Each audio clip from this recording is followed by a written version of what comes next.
right, good morning everyone and welcome to SME Play, the channel dedicated to small and medium-sized Nordic enterprises. And today Arcario has released its earnings for Q2 and the first half of 2023, and we have the privilege to welcome back Michael Jackson, Chairman of the Board, to discuss the report and future prospects.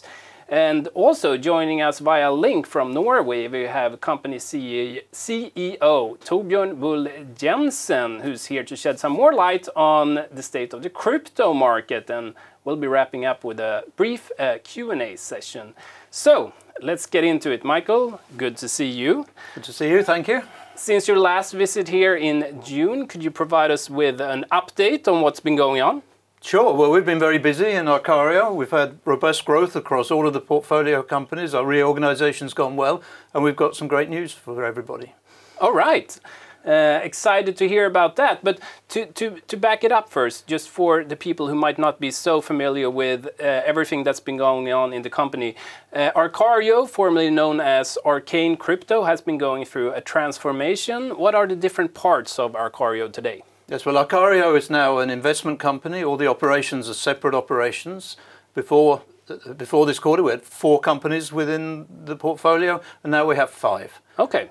So, from your perspective, what is the most exciting news coming out of Arcario today? I think the most exciting news is the news we announced yesterday, which is our US listing.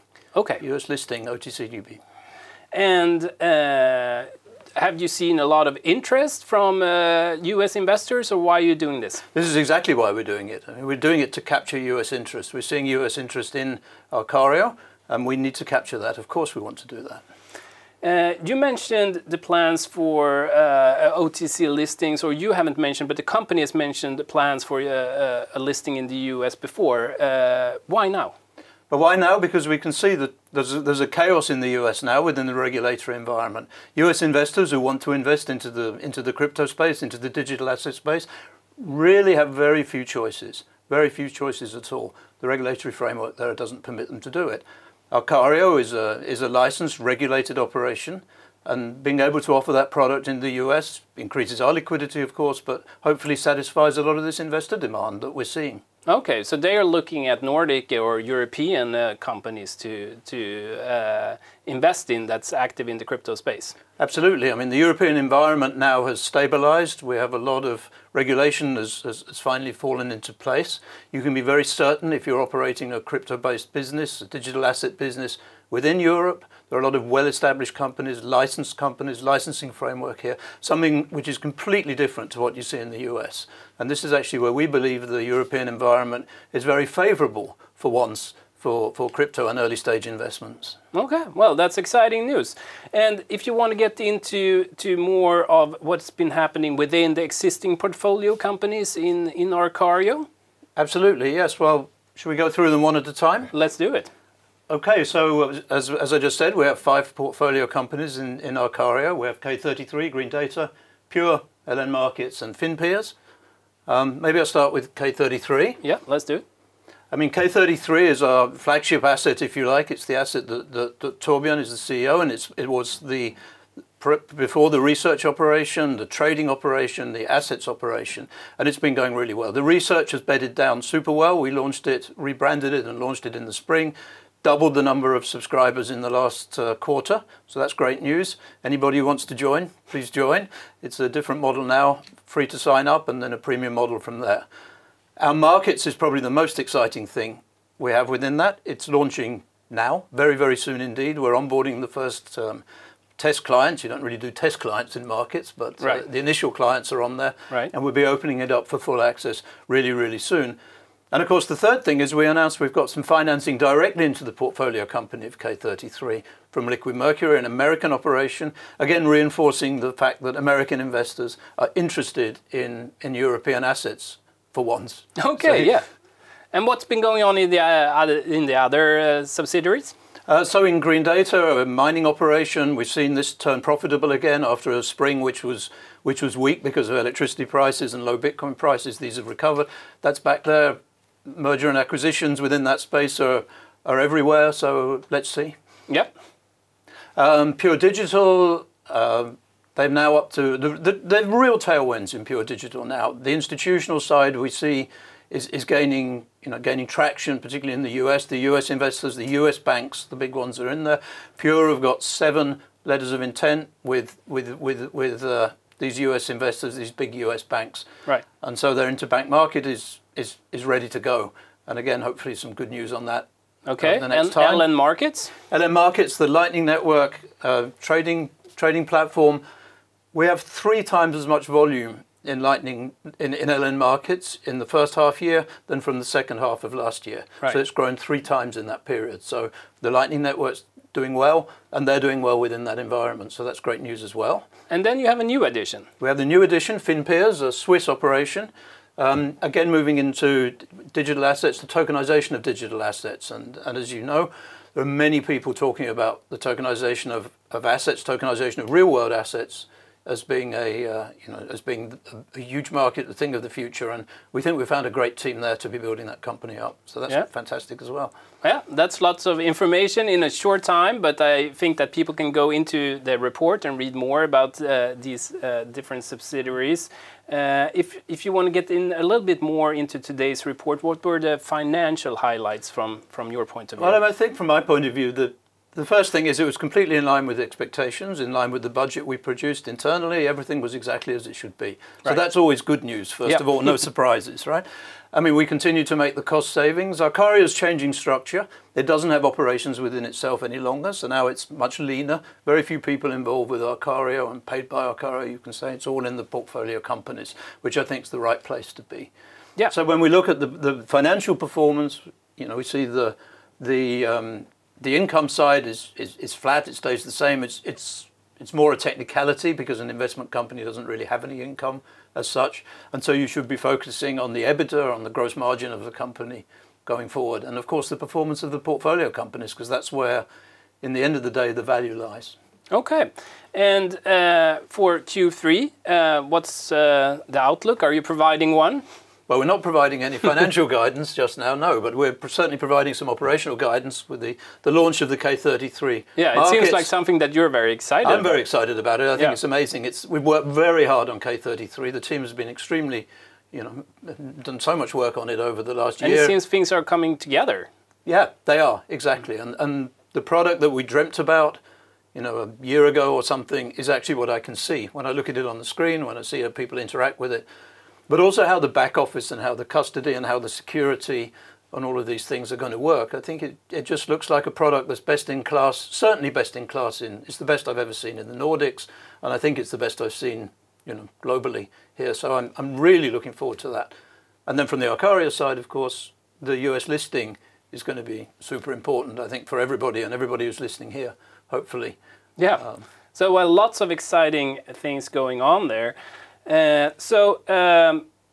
With that cliffhanger then of that there's more to come, thank you, Michael. And let's turn to Torbjørn in Norway for a deep dive a little bit into what's going on in the crypto market. Can you hear me, Torbjørn?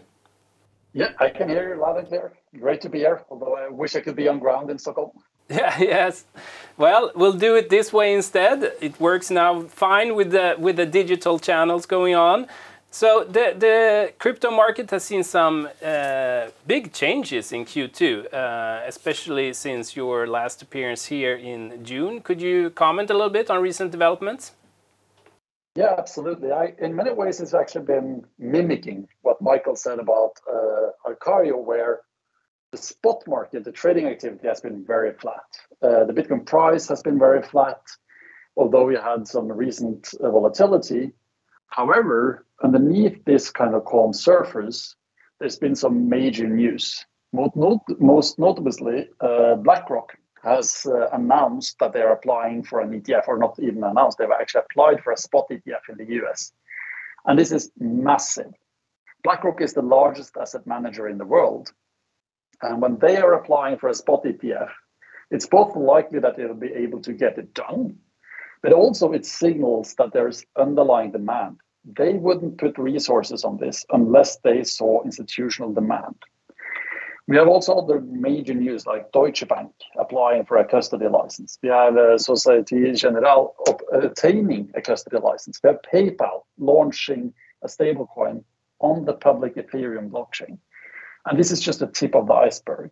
So what we're seeing is this massive news flow of real institutional adoption, while at the same time the market is calm. So this mimics very much what we saw after the bubble crashed in 2017, where we first had a year of wipeout, which was last year in this cycle, and then a year of accumulation, where the market regains strength, but it isn't until kind of even a year after that again, in this cycle in 24, you really start to see the bullish momentum from the news that we identify and see now. And if we speak about Bitcoin in particular, it's been a pretty good development in terms of the cryptocurrency's price during the first half of 2023. What's the outlook now for the second half? Yeah, no, absolutely. I mean, Bitcoin regained a lot from the bottom at end of last year, appreciated almost kind of 80% from kind of the start of the year until just before the summer, has now been flat and kind of recently fell back a little bit. I think for the rest of the year, I don't anticipate any large movements. Of course, there will be ups and downs, but I don't see any trend shifts. I do, however, really kind of anticipate those kind of changes to occur more towards second half 2024. And the reason for this is that retail interest continues to be suppressed. High interest rates and high electricity bills kind of makes it hard for retail to find a lot of money to allocate to this sector. The counteracting force of growing institutional demand will eventually take over and really drive the next cycle. Right now, those two forces are balancing out, and it'll take time before the full momentum and full force of the institutions kind of set in and affect the prices.